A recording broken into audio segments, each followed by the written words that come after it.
ഇന്ന് വയലിനാണ്, മ്യൂസിക്കാണ് ലൈഫ്, മുന്നോട്ട്. ഇതാണോ ഫൈസിൻ്റെ ഉറച്ച നിലപാട്? അതെ, മറ്റുള്ളവരെ കൂടുതൽ എൻ്റർടൈൻ ചെയ്യിക്കുക.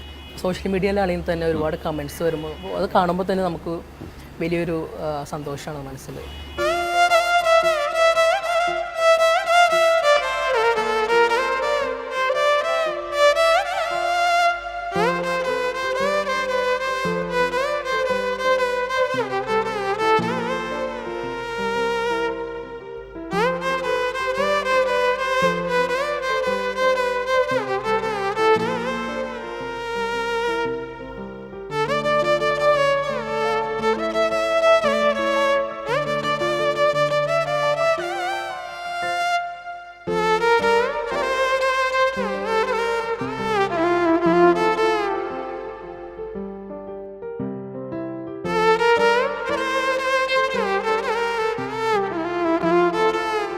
ഒരുപാട് നല്ല വർക്കുകൾ, ആളുകൾക്ക് ഇഷ്ടപ്പെടുന്ന ഒരുപാട് സംഗീതം ഫൈസിൽ നിന്ന് ഇനി ഉണ്ടാവട്ടെ. Thank you thank you so much.